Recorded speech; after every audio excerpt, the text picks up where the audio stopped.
ನಾನು ಒಂದು basic principal ಅಲ್ಲಿ ಬೆಳ್ಕೊಂಡು ಬಂದಿರೋ ನಾನು ಒಬ್ಬ ಸ್ಟೂಡೆಂಟ್ ಲೀಡರ್ ಆಗಿದ್ದನು. ಬಹಳ ಚಿಕ್ಕ ವಯಸ್ಸಲ್ಲೇ ನಂಗೆ ಒಂದು ಪಕ್ಷ ಟಿಕೆಟ್ ಕೊಟ್ಟಿದೆ, ಬೆಳೆದಿದ್ದೀನಿ. ಪಾಲಿಟಿಕ್ಸ್ ಅಲ್ಲಿ ಮೇರುಗೇರು ಏನು ಎಂತೆಂಥವ್ರದೋ ಎಲ್ಲ we have seen. Mix and match ಎಲ್ಲ ನೋಡಿದ್ದೀವಿ, ಏಟ್ ತಿಂದಿದ್ದೀವಿ, ತೊಂದರೆ ಅನುಭವಿಸಿದ್ದೀವಿ, ಜೈಲು ಅನುಭವಿಸಿದ್ದೀವಿ, ಎಲ್ಲ ಆಗಿದೆ. ಬಟ್ ಈಗ ಪಕ್ಷದ ಅಧ್ಯಕ್ಷರಾಗಿ ಒಂದು 11 ತಿಂಗಳಿಗೆ 6 ತಿಂಗಳು ಆಗ್ತದೆ, ನಂದು 6 ವರ್ಷ ಆಗ್ತದೆ.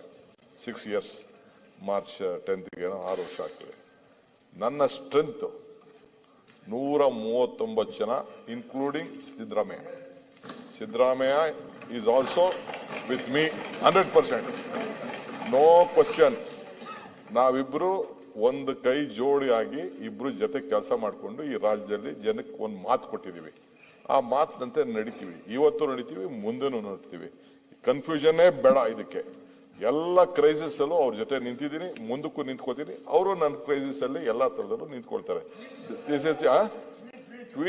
ಟ್ವೀಟ್ ನೀವು ಯಾವ ರೀತಿ ವಿಚಾರ ಮಾಡ್ಕೊಳ್ತೀರೋ ನಿಮ್ಗೆ ಬಿಟ್ಟಿದ್ದಷ್ಟೇ. ಕೆಲವರೆಲ್ಲ ಟ್ವೀಟ್ಗಳು ನಮ್ಮ ಆಫೀಸ್ಗಳಲ್ಲಿ ಮಾಡ್ತಾರೆ, ನಿಮ್ಮ ಆಫೀಸಲ್ಲಿ ಮಾಡ್ತಾರೆ. ಬೇಡ, ಏನ್ ಬೇಡ, ನಥಿಂಗ್.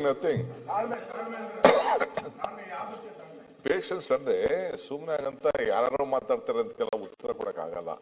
ಯಾರು ಏನ್ ಮಾತಾಡ್ತಾರೆ ಅದಕ್ಕೆ ಏನ್ ಇಲ್ಲಿ ನಂಬರ್ ಮೇಲೆ ರಾಜಕಾರಣದಲ್ಲಿ ನಿಮ್ ಪಾರ್ಟಿಲಾಗ್ಲಿ ನಮ್ಮ ಪಾರ್ಟಿಲಿ ತೀರ್ಮಾನ ಮಾಡಲ್ಲ, ಪಕ್ಷಗಳು ತೀರ್ಮಾನ ಮಾಡ್ತಾರೆ. ಈಗ ನಿಮ್ಮಲ್ಲಿ ಎಷ್ಟೋ ಜನ ಚೀಫ್ ಮಿನಿಸ್ಟರ್ಗಳು ಚೇಂಜ್ ಆದ್ರು, MLAಗಳು ಚೇಂಜ್ ಆದ್ರು, ಒಂದೇ ಸತಿ ಎಂಟೈರ್ ಕ್ಯಾಬಿನೆಟ್ ಶಫಲ್ ಆಗಿದ್ರು. Politics it is an art of possibility. So ನಾನು ಏನ್ ನಂಬಿದ್ದಾರೆ ಗೊತ್ತಾ, 1 man with courage makes A majority ಅಂತ. ಒಬ್ಬನೇ ಸಾಕು, ದೃಢವಾದಂತ ನಿಲುವು, ಸಂಕಲ್ಪ ಇಟ್ಕೊಂಡು ಧೈರ್ಯ ಇದ್ರೆ ಸಾಕು. 140 ಜನನೂ ಇರ್ತಾರೆ, 140 ಇನ್ನ ಜಾಸ್ತಿನೂ ಆಯ್ತದೆ. ಸೊ ನೋಡೋಣ, let us see on 28. Sir, ನಿಮ್ಮ ಸ್ಟ್ರೆಂತ್ ನೀವು ಹೇಳ್ತಾ ಇದ್ರಿ 136 ಜನ ಇನ್ಕ್ಲೂಡಿಂಗ್ ಮುಖ್ಯಮಂತ್ರಿ ನಮ್ಮ ಸ್ಟ್ರೆಂತ್ ಅಂತ ಹೇಳಿದ್ರಿ. ಆದ್ರೆ ಹಿಂದೆ ಇದೇ ಸದನದಲ್ಲಿ ನೀವು ನಿಮ್ ಸ್ಟ್ರೆಂತ್ ಬಗ್ಗೆ ಮಾತಾಡಿದ್ರಿ. ನನಗೆ ಯಾವಾಗ ಮಂತ್ರಿ ಸ್ಥಾನ ಸಿಗ್ಲಿಲ್ಲ, SM ಕೃಷ್ಣ